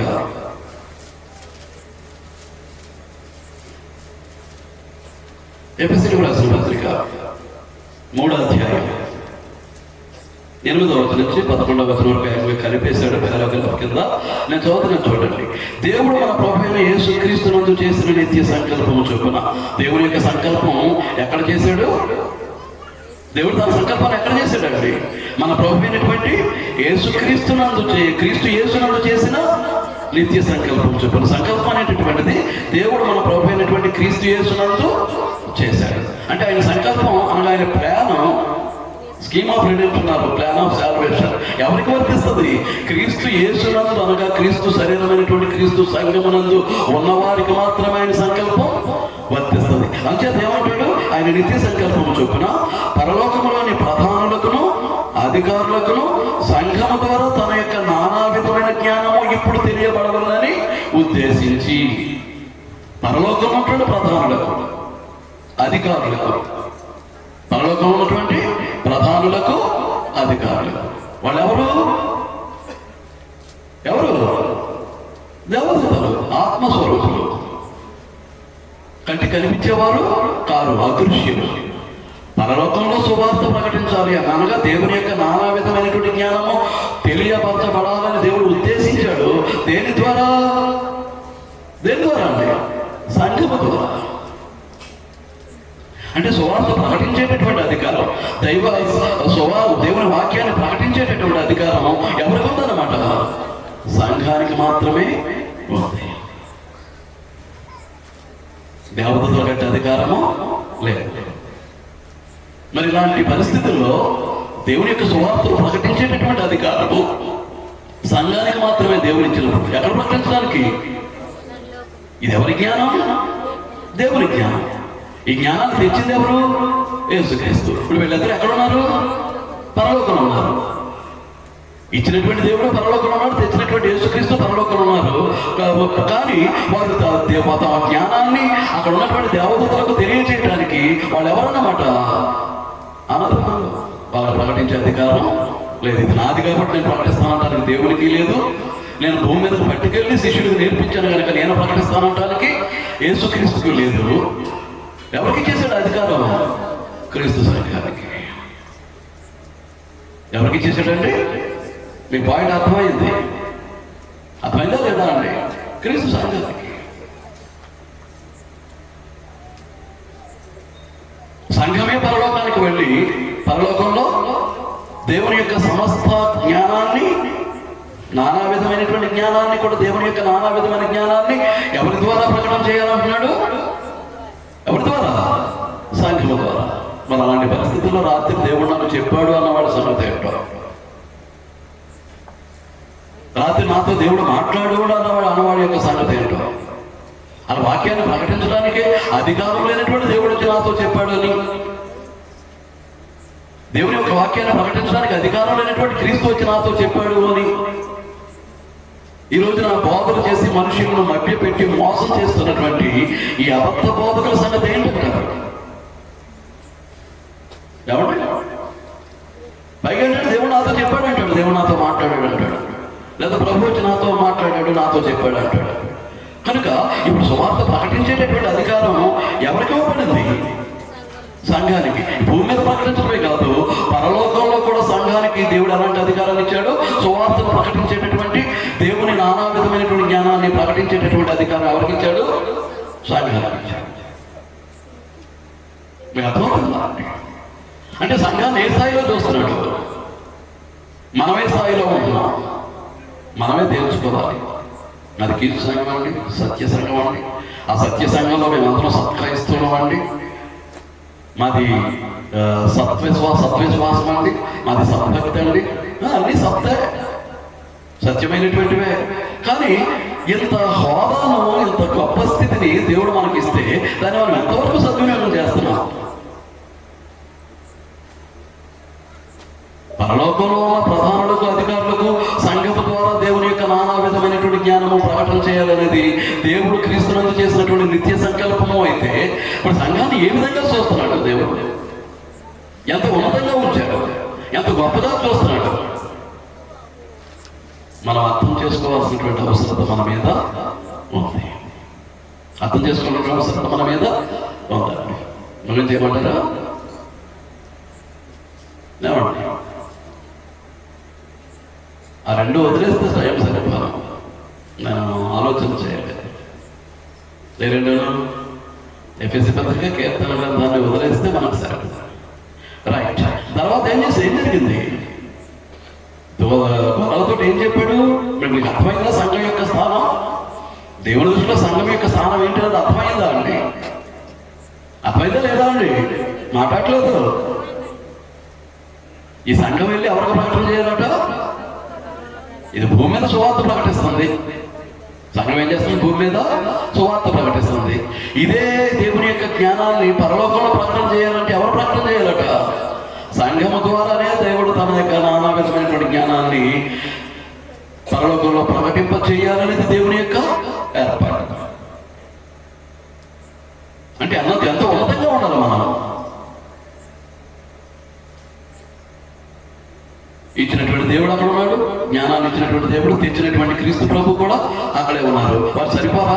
సరిపోరు. ప్రకటించే అధికారం ఎవరికి ఇచ్చేశాడు? భూమి మీద ఉన్నటువంటి క్రీస్తు సంఘానికి ఇచ్చేశాడు. క్రీస్తు సంఘమే వెళ్ళి పరలోకంలో ప్రకటన చేయాలి తప్ప పరలోకంలో ఈ జ్ఞానం నాది అని దేవుడు ప్రకటించడానికి అధికారం లేదు. ఈ జ్ఞానం నేను తెచ్చాను అని క్రీస్తు ప్రభు కూడా ప్రకటించడానికి ఆయనకు అధికారం లేదు. అంటే సంఘాన్ని ఏ స్థాయిలో పెట్టాడో మనం అర్థం చేసుకోవాల్సినటువంటి అవసరం ఉంది. సంఘం సంఘం సంఘం సంఘం ఏ సంఘమైనా పర్వాలేదు, ఏ పేరైనా పర్వాలేదు అంటారు కొంతమంది. ఎలాగా? ఇంత ఏర్పాటు దేవునికి ఉంటే సంఘం పట్ల, ఇంత గొప్ప సంకల్పం సంఘం పట్ల దేవునికి ఉంటే ఏ సంఘమైనా పర్లేదు, ఏ పేరు పెట్టుకున్నా పర్లేదు, చెట్టు పేరు చెప్పినట్టుగా యేసు పేరు వల్లిస్తే చాలు. ఎలా మాట్లాడతారండి వీళ్ళందరూ? ఎలా మాట్లాడతారు? దేవతతో చక్కగా చెప్పాడు, భయపడ్డాడు. ఏం చేశారండి? భయపడకూడని మా అని చెప్పి వారికి సువార్త ప్రకటిస్తున్నాడు. చూడండి, దేవదత్త ఏమంటున్నాడు? భయపడకుడి, ఇదిగో ప్రజలందరికీ కలుగుపోవు మహా సంతోషకరమైన సువార్తమానము నేను మీకు తెలియజేయుచున్నాను. ప్రజలందరికీ. ఎవరా ప్రజలందరూ? సమస్త దేశముల యెహోవాకు ఉత్సాహధ్వని చేయండి. భూమి మీద ఉన్నటువంటి సమస్త దేశాలలో ఉన్నటువంటి ప్రజలందరికీ కలుగబోవు మహా సంతోషకరమైనటువంటి సువార్త. దావీదు పట్టణమందు నేడు రక్షకుడు మీ కొరకు పుట్టి ఉన్నాడు, ఈయన ప్రభు అయిన క్రీస్తు. దావీదు పట్టణమందు నేడు రక్షకుడు మీ కొరకు పుట్టి ఉన్నాడు, ఈయన ప్రభు అయిన క్రీస్తు. ఆయన ఎవరట? ప్రభు అయిన క్రీస్తు. ప్రభు అయిన క్రీస్తు. పుట్టుకతోటే ప్రభు. ప్రభు అంటే అర్థం ఏంటి? ప్రభు అంటే అర్థం ఏంటండి? పరిపాలించేటటువంటి వాడు, ఏలేటటువంటి వాడు, సర్వాధికారి. ఒక రాజుగారి కుమారుడు పుట్టాడు అనుకోండి. ఆ రాజుగారికి ముసలి వయసు వచ్చేసిన తర్వాత ఏం చేస్తారు? లేకపోతే రాజుగారు చనిపోయిన తర్వాత ఏం చేస్తారు? ఆయన కుమారునికి రాజుగా పట్టాభిషేకం చేస్తారు. ఆయన కుమారునికి రాజుగా పట్టాభిషేకం చేస్తారు. పట్టాభిషేకం చేస్తేనే కానీ రాజుగారి కుమారుడు అయినప్పటికీ కూడా అతను రాజు అంటానికి అవకాశం లేదు. రాజుగారి కుమారుడు అంతే, కానీ అతను రాజు కాదు. పట్టాభిషేకం చేస్తే రాజు. మరి ప్రభు ఎలాగయ్యాడు? ఇప్పుడు మత్తయి సువార్తకు వెళ్ళాం. మత్తయి సువార్తకు వెళితే వారిని నడిపించింది 2 సంవత్సరాలు. ఒక నక్షత్రం ఏం చేసింది? తూర్పు దేశపు జ్ఞానులను 2 సంవత్సరాలు నడిపించింది. వారు యెరూషలేముకు వచ్చారు. యూదుల రాజు అనేటటువంటి సంబోధన ఉంది కనుక సరాసరి హేరోదు గృహానికి వెళ్ళిపోయి రాజు ఎక్కడ పుడతాడు? రాజుల గృహంలో పుడతాడని యూదుల రాజుగా పుట్టినవాడు ఎక్కడ అని అడిగారు. అతను ఎవరట? ఆయన ఎవరట? ఇక్కడేమో ప్రభు అయిన క్రీస్తు అన్నాడు. దావీదు పట్టణమందు నేడు రక్షకుడు మీ కొరకు పుట్టి ఉన్నాడు, ఈయన ఎవరు? ప్రభు అయిన క్రీస్తు. జ్ఞానులు ఏమడుతున్నారు? హేరోదు యూదుల రాజుగా పుట్టినవాడు అలా పుట్టుకోగానే రాజు ఎలాగైపోయాడు? ప్రభు ఎలాగైపోయాడండి? ఎలాగయ్యాడు?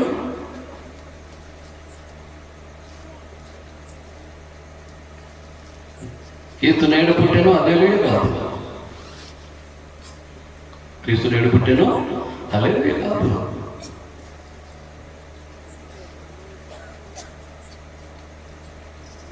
ఎక్కడ అభిషేకం జరిగింది? అభిషేకం చేస్తేనే రాజు అవడం కదండి. అవునా కదా? నా కుమారుడు ఉన్నాడు, నా గృహ కార్యక్రమం చక్కబెట్టడానికి బాధ్యత నేను అప్పగించాలి. బాబు ఇది చేయి అది చేయని అప్పగిస్తే అతను నిర్వహిస్తాడు. అంతే తప్ప తనకు తానుగా చేయడు కదా.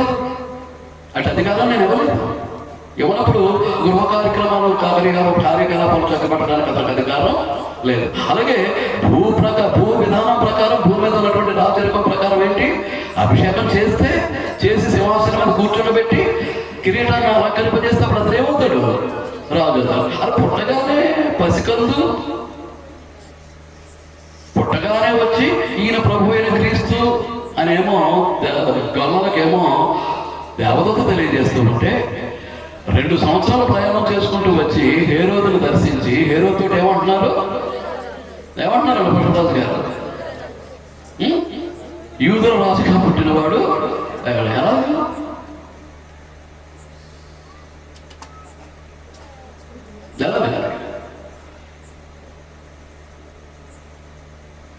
పరలోకంలోనే అభిషేకం.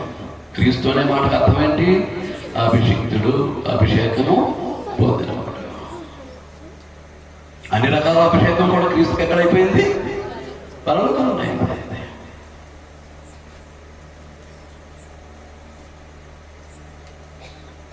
భూమి మీద అవతరించడంతో ఆయన ప్రభువు, రాజు, యూదులకు రాజు. మీరు ఆలోచిస్తున్నారు.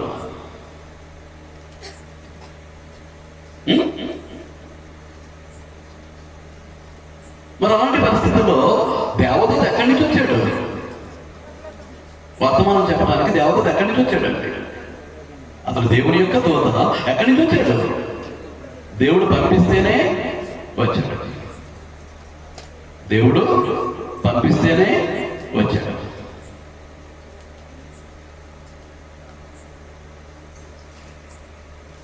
దేవుడు పంపిస్తే వచ్చినటువంటి దేవత ఎవరిని గురించిన వర్తమానం తెలియజేస్తున్నాడు? యేసుక్రీస్తు యొక్క జన్మ వార్తను తెలియజేస్తున్నాడు. ఒక దేవదూత భూమి మీద ఉన్నటువంటి ప్రజలకు దేవుని పక్షంగా వర్తమానాన్ని అందిస్తూ ఉన్నాడంటే ఈ పుట్టినవాడు ఎవరు? పుట్టినవాడు ఎవరండి? దేవుడా? భూమి మీద పుట్టినటువంటి వాడు యేసుక్రీస్తు దేవుడేనా? అదా అవునా అండి? దేవుడేనా కదా?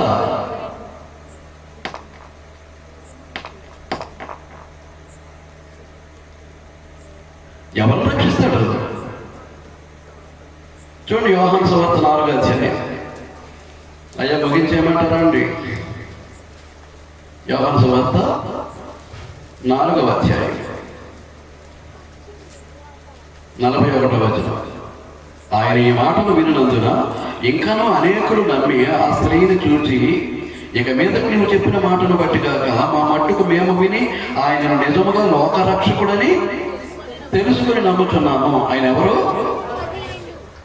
దావీదు పట్టణమందు లోకరక్షకుడు మీ కొరకు పుట్టి ఉన్నాడు. ఈయన ప్రభు అయిన క్రీస్తు. ఆయన ఎవరు? లోకరక్షకుడు. అక్కడే ఉంది. ఆయన ఎవరండి? నేడు రక్షకుడు పుట్టి ఉన్నాడు. దేనికి రక్షకుడు? అయినా దేనికి రక్షకుడు అండి? లోకానికి రక్షకుడు. ఒక ప్రకటన జంతువులు జరుగుతూ ఉన్నాయి. పాప ప్రాయశ్చిత్తాలు అవి సరిపోవా? సరిపోవు. పోనీ మానవ రక్తం పాప విమోచన సరిపోద్దా? సరిపోదు. జంతువుల యొక్క రక్తము సరిపోదు. ఎప్పుడు 14 ఏమన్నాడు? ఎట్ల యొక్క మేకల యొక్క రక్తము మానవ పాపాలను తీసివేయట అసాధ్యము అని చెప్పేశాడు. మరి మానవ రక్తం సరిపోద్దా? సరిపోదు. మానవ రక్తం కూడా సరిపోదు. అందుచేత ఏం చేశాడు? అబ్రహాము తన కుమారుడిని బలిపీఠం మీద పెట్టి బలిస్తూ ఉంటే అతని రక్తం దేనికి ఉపయోగపడుతుంది? అత్యంత నిలుపుదల చేశాడు. ఇస్సాకును బలి ఇవ్వకుండా దేవుడు ఏం చేశాడు? నిలిపివేశాడు. ఇప్పుడు ఆ స్థానంలో ఎవరు బలి ఉంటున్నారు? ప్రభు అయినటువంటి యేసుక్రీస్తు. యేసుక్రీస్తు దేవుడు కనుక ఆయన రక్తము పాప విమోచనకు యోగ్యమైంది. ఆయన రక్తం ఏంటన్నమాట అండి? పాప విమోచనకు యోగ్యమైంది. అంటే పరిశుద్ధుడు కావాలి. ఏ పాపము లేనటువంటి వాడు కావాలి. ఏ పాపం లేనివాడు ఎవరు? దేవుడే. దేవుడే తప్ప పాపము లేనటువంటి వాడు ఎవరు లేరు. మత్తయి సువార్త 1:21 ఏమంటాడు? ఆయన తన ప్రజలను వారి పాపములను రక్షించుటకు ఆయన వచ్చాడు. ఆయనకు యేసు అనే పేరు పెట్టమంటాడు. అలాగే లూకా సువార్త 19వ అధ్యాయం 10వ వచనానికి వెళితే అక్కడ ఏమంటాడు? నశించిన దానిని వెతకి రక్షించుటకు యేసుక్రీస్తు వచ్చాడు అని ఉన్నది. మీకు అర్థమవుతుందా? ఆయన పాపం రక్షించడానికి వచ్చాడు. పాపము ద్వారా నశించిపోయినటువంటి మనుషులను రక్షించడానికి వచ్చాడు. ఆయన ఎవరు? ఆయన ఎవరండి? ఫిలిప్పీ పత్రిక 2వ అధ్యాయం. నేను ముగించేస్తున్నానండి. ఫిలిప్పీ పత్రిక 2వ అధ్యాయం 6వ వచనం. ఆయన దేవుని స్వరూపము కలిగిన వాడై ఉండి దేవునితో సమానముగా ఉండుట విడిచిపెట్టకూడదనే భాగ్యమని ఎంచుకున్నది. ఆయన ఎవరట? దేవుని స్వరూపము కలిగిన వాడు, దేవునితో సమానముగా ఉన్నవాడు దేవుడేనా? దేవుడైనా కాదా అండి? దేవుడు కాదా? దేవుని స్వరూపము కలిగిన వాడు దేవునితో సమానుడు. దేవుడైనా దేవుడు కాదు అంటే యేసుక్రీస్తు దేవుడు కాదు అంటే ఇప్పుడు కొలస్సీ పత్రిక 1వ అధ్యాయం, కొలస్సీ పత్రిక 1వ అధ్యాయం 15వ వచనం. ఆయన అనగా యేసుక్రీస్తు ప్రభు అదృశ్య దేవుని స్వరూపి అయి సర్వ సృష్టికి ఆది సంభూతుడై ఉన్నాడు. ఆ యేసుక్రీస్తు ఎవరట? అదృశ్య దేవుని స్వరూపి. యేసుక్రీస్తు ఎవరు? అదృశ్య దేవుని స్వరూపి. అంటే దేవుడేనా? దేవుడే కాదండి. దేవుడు కాదని బోధ చేయాలట. ఏం బోధించాలో నేర్పిస్తున్నారు. దశాబ్దాల తరబడి దేవుడి సేవలో కొనసాగేటటువంటి వాడికి ఏం బోధించాలో నేర్పించి అది బోధించాలట. ఎంత అన్యాయం అండి! ఎంత అన్యాయం! దేవునికి ఎంత ద్రోహం చేస్తున్నారు చూడండి. 2వ అధ్యాయం 9వ వచనం. ఏలయనగా దేవత్వము యొక్క సర్వ పరిపూర్ణత శరీరముగా క్రీస్తునందు నివసించున్నది. దేవత్వం అంటే గాడ్ హెడ్ అంటాడు ఇంగ్లీష్లో. దేవత్వం ఎవరున్నారు? తండ్రి ఉన్నాడు, కుమారుడు ఉన్నాడు, పరిశుద్ధాత్ముడు ఉన్నాడు. ఈ ముగ్గురు యొక్క సర్వ పరిపూర్ణత శరీరంలో ఎవరి యందు నివసిస్తుందట? ఎవరి యందు నివసిస్తుందట? యేసుక్రీస్తునందు నివసిస్తుంది. దేవుడు కాదా? దేవుడు కాదా అండి? ఇంకా వచ్చిన చూపెట్టి నేను ముగించేస్తాను. యోహాను సువార్త 1వ అధ్యాయం 18వ వచనం. ఎప్పుడునో ఎవడైనానో దేవుని చూడలేదు, తండ్రి రొమ్మనన్న అద్వితీయ కుమారుడే ఆయనను బయలుపరచెను. ఎవడునో ఎప్పుడైనానో దేవుని చూడలేదు, తండ్రి రొమ్మనన్న అద్వితీయ కుమారుడే ఆయనను బయలుపరచెను. దేవుడు అదృశ్యుడు, సమీపంలో తేజస్సులో అమరత్వం కలిగినటువంటి దేవుడు. ఆ అదృశ్యమైనటువంటి దేవుణ్ణి బయలుపరిచిన వాడు ఎవరు లోకానికి? ఎవరండి? యేసుక్రీస్తు. ఆయన దేవుడు కాకుండా దేవుడిని ఎలా బయలుపరుస్తాడు? యేసుక్రీస్తు దేవుడు కాకుండా దేవుడిని ఎలా బయలుపరుస్తాడండి? ఎలా బయలుపరుస్తాడు?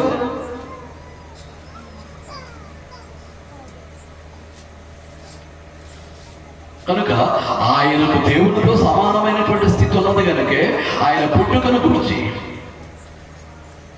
ఆయన గురించి ఆయన గర్భమును దాల్చడం కొరకు దేవుడు గబ్రియలు దూతలు పంపిస్తే ఎవరికి వర్తమానాన్ని అందించాడు? కన్యమర్య గర్భవతి అయ్యింది. వివాహం కాకుండానే ఆమె గర్భవతి ఎరిగినటువంటి దేవుడు ఆమెను విడిచిపెట్టడానికి ఆలోచన చేస్తే అతన్ని ధైర్యపరచడానికి, సముదాయించడానికి మళ్ళీ ఎవరు వచ్చారు? స్వప్నమందు దేవదూత వచ్చాడు. ఇక గొర్రెలు కాచుకుంటూ ఉంటే ఆయన పుట్టుకను గురించి తెలియజేయడానికి, లోకరక్షకుని యొక్క పుట్టుకను గురించి తెలియజేయడానికి ఎవరు వచ్చారు? దేవదూతలు వచ్చారు. అంటే దేవదూత వచ్చి యేసుక్రీస్తు యొక్క వర్తమానాన్ని లోకానికి తెలియజేస్తున్నాడు అంటే ఇప్పుడు యేసుక్రీస్తు ఎవరు? ఆయన బోధ ఏంటి? ఆయన ఆధిక్యత ఏంటి? ఆయన గొప్పతనం ఏంటి? నీకు నాకు దేవదూత వస్తాడా?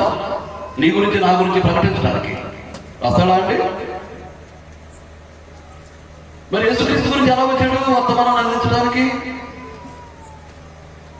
ఆయన దేవుడు కాబట్టి, దేవుడే, దేవుడితో సమానంగా ఉన్నవాడే, దేవుని యొక్క స్వరూపం కలిగిన వాడే, దేవుని యొక్క అదృశ్య స్వరూపం అయినటువంటి యేసుక్రీస్తే ఏం చేశాడు? శరీరధారిగా ఈ లోకంలో మానవ పాప విమోచనార్థం, పాపుల యొక్క రక్షణ కొరకు, నశించిన దాన్ని రక్షించడం కొరకు ఆయన ఏం చేశాడు?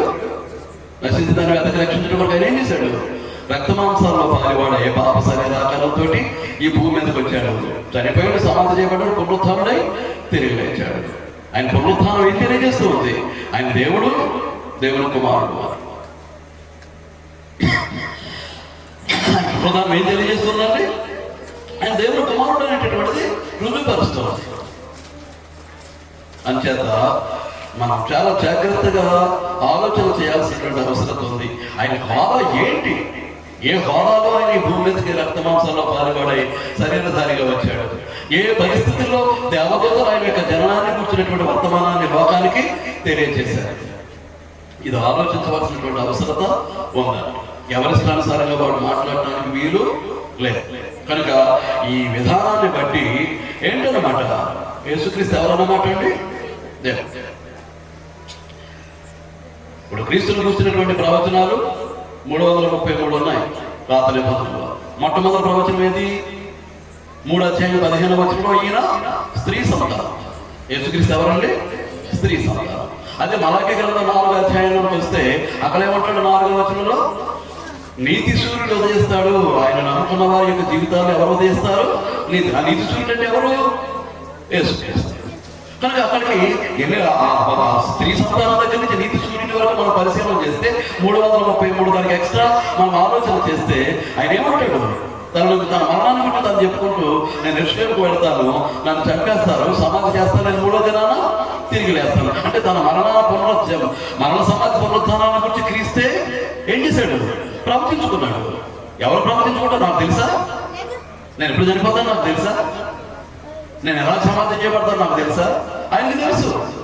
ఎవరికి? యేసుక్రీస్తు. దేన్ని బట్టి? ఆయన దేవుడు కనుక. అలాగే రెండవ రాకడలో వస్తాడు. ఇది ప్రవచనం యేసుక్రీస్తు చెప్పేశాడు. అలాగే వచ్చిన యేసుక్రీస్తు ఏం చేస్తాడు? లోకానికి తీర్పు తీరుస్తాడు. అది కూడా ఎవరు ప్రవచనం చేశారు? యేసుక్రీస్తు ప్రకటించేశాడు. తన ప్రజలను తీసుకుని ఏం చేస్తాడు? పరలోకానికి, తన దేవుని రాజ్యాన్ని తీసుకుని ఏం చేస్తాడు? పరలోకానికి వెళ్ళిపోతాడు. విడిచిపెట్టబడ్డ వాళ్ళందరూ నరకానికి పోతారు తీర్పు తర్వాత. ఈ సంగతి కూడా ఎవరు ప్రవచించారు? యేసుక్రీస్తే ప్రవచించాడు. ఎక్కడ? సువార్తల్లో మనకు ఆ ప్రవచనాలు కనిపిస్తూ ఉంటాయి. ఇంత స్పష్టంగా క్రీస్తుని గురించి, యేసుక్రీస్తు దేవుడు అనే దైవత్వాన్ని గురించి స్థిరంగా మాట్లాడుతూ ఉంటే యేసుక్రీస్తు దేవుడు కాదు. జరగదు. ఒప్పుకుంటారా? యేసుక్రీస్తు దేవుడు కాదంటే ఒప్పుకుంటారా? దేవుడే. కానీ ఏం చేశాడు మన నిమిత్తం?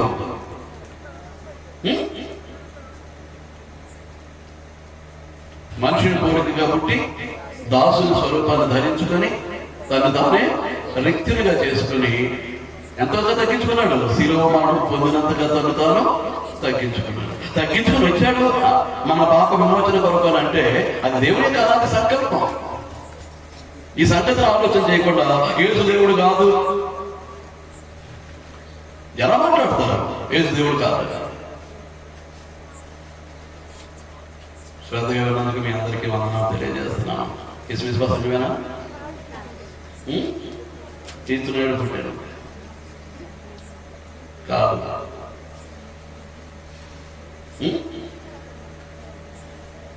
మరొకసారి మీ అందరికీ వందనాలు తెలియజేస్తూ నేను ముగిస్తూ ఉన్నాను. అధ్యక్ష.